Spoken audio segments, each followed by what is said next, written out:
Pemirsa, Anda masih bersama kami dalam Berita Lampung. Bagi Anda yang baru bergabung, berikut Berita Lampung pilihan hari ini.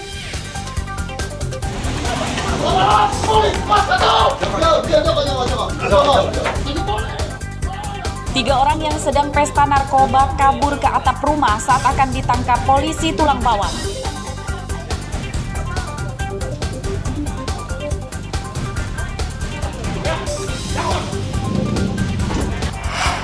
Telah terjadi kecelakaan di Moro Simpangdi, dekat Simpangdi. Seorang pengendara motor tewas di Jalan Sumatera Lintas Timur Mesuji akibat bertabrakan dengan mobil.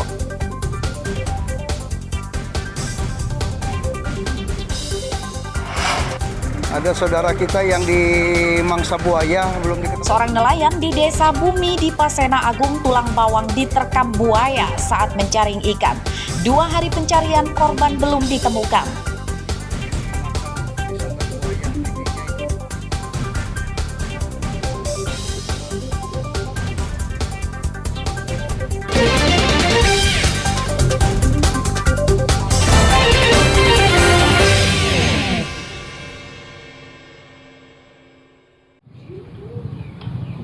Kebahagiaan terpancar di wajah Siti Rahayu, wanita yang merawat bayi perempuan yang sebelumnya ditemukan warga di pos ronda Desa Karangsari, Kecamatan Ketapang, Lampung Selatan.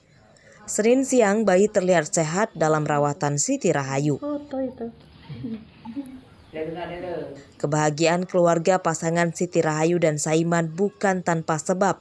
Penantiannya selama 11 tahun berumah tangga, namun belum dikaruniai keturunan akhirnya berakhir. Bayi yang diadopsi Siti Rahayu dan Saiman diberi nama Karunia Az-Zahra. Gimana dengan adanya bayi ini? 11 tahun belum punya keturunan, jadi saya sangat bahagia, seneng banget. Pokoknya saya mau asuh anak ini. Nah, bakal mau dikasih nama siapa, Mbak, anaknya? Karunia Az-Zahra. Oke. Bayi perempuan yang dirawat Siti Rahayu dan Saiman sebelumnya ditemukan di pos ronda dekat rumahnya pada Sabtu malam lalu. Saat baru ditemukan, tali pusar bayi belum dipotong. Bayi yang menangis pada malam hari itu kemudian diselamatkan warga dan dibawa ke bidan. Bunyi wek. Dilihat sebelum dipegang, dia takut, dia cari orang, minta pertolongan orang supaya bisa memeriksa benar nggak anak itu. Setelah dirawat, dipotong tali pusarnya itu langsung agak berubah warna, agak biru dikit lah. Akhirnya terus dibawa ke puskes, dirawat, ini akhirnya kembali normal. Bayi yang baru lahir itu sengaja dibuang orang tuanya, diduga untuk menutupi aibnya. Kasus pembuangan bayi ini ditangani Polres Lampung Selatan.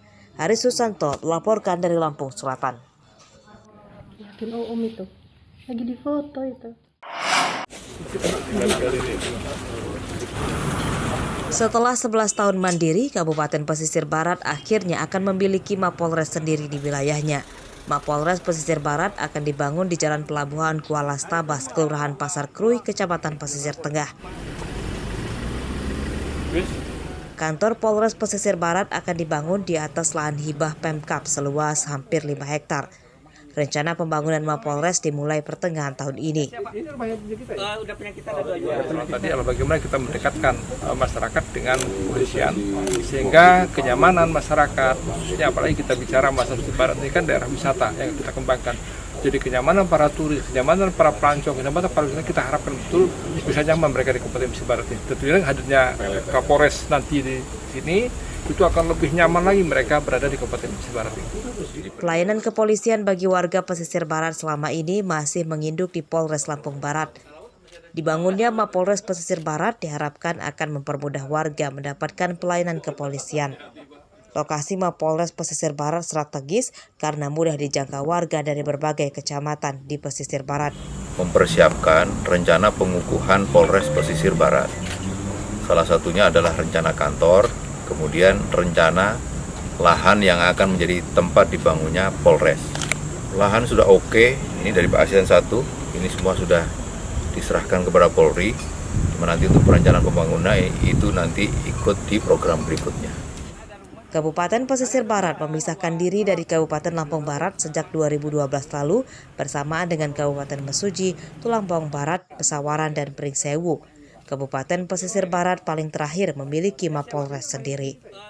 Kabupaten Pesisir Barat dikenal dengan wisata pantainya yang ramai dikunjungi turis mancanegara dan pohon damar yang getahnya bernilai tinggi. Rosandi melaporkan dari Pesisir Barat.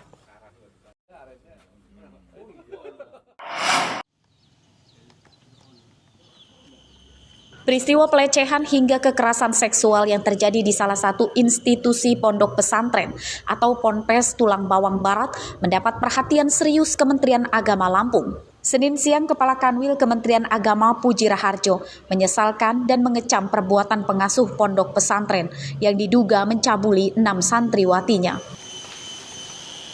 Perbuatan tersangka itu mencoreng nama baik dunia pendidikan di pondok pesantren. Kanwil Kemenak menyerahkan sepenuhnya kasus itu kepada polisi dan meminta tersangka dihukum setimpal. Ini tentu sesuatu yang memprihatinkan kita semua. Kita tentu tidak ingin itu terjadi di pesantren dan ini pukulan untuk dunia pesantren. Tetapi saya pengen mengajak kita semua untuk realistis bahwa ketika ada satu pesantren atau yang seperti itu, jangan dianggap itu semua. Guru sekaligus pengasuh pondok pesantren berinisial MA ditangkap polisi Tulang Bawang Barat pada Senin pekan lalu.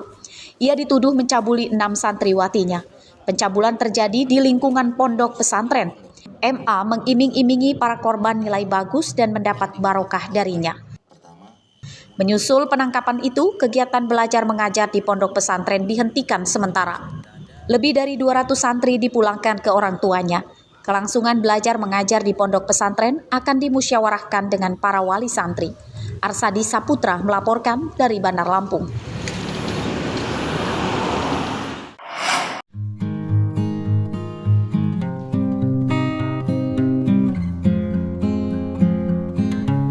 Bagi para kolektor jam tangan merek Yolby tentu sudah tak asing lagi.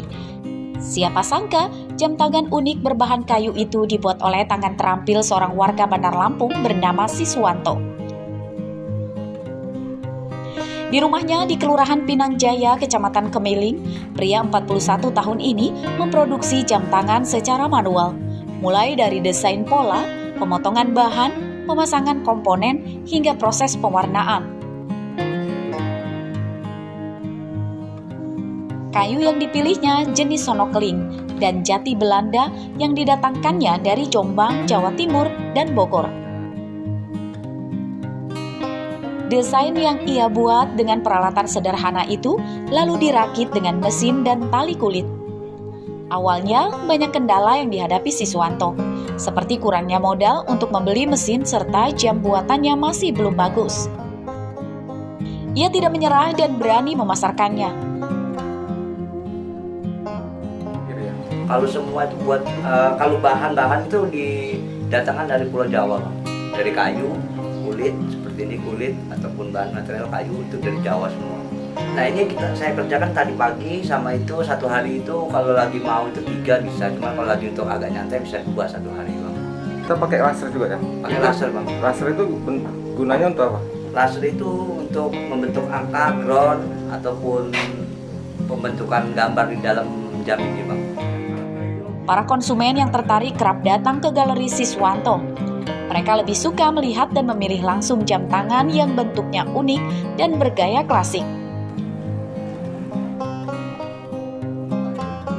Ya saya tertarik jam tangan kayu ini. Bagus, keren, unik. Untuk harga gimana Pak? Untuk harga ya untuk sekarang ini ya terjangkau sih menurut saya sih. Kisaran berapa harganya Pak? Kisaran sekitar 250.000. Ini untuk dipakai sendiri atau untuk koleksi atau untuk hadiah? Untuk saya pakai sendiri dan juga nanti saya bisa mau ngadain istri saya. Jam tangan kayu Siswanto dibanderol mulai Rp250.000 hingga jutaan rupiah per unit, tergantung tingkat kerumitan pembuatannya. Jam tangan kayu ini dipasarkan di media sosial dan berbagai pameran. Ari Susanto melaporkan dari Bandar Lampung.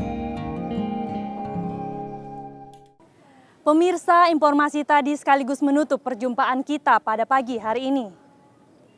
Saya Iin Hermayani beserta seluruh kru yang bertugas berterima kasih. Selamat beraktivitas kembali. Sampai jumpa.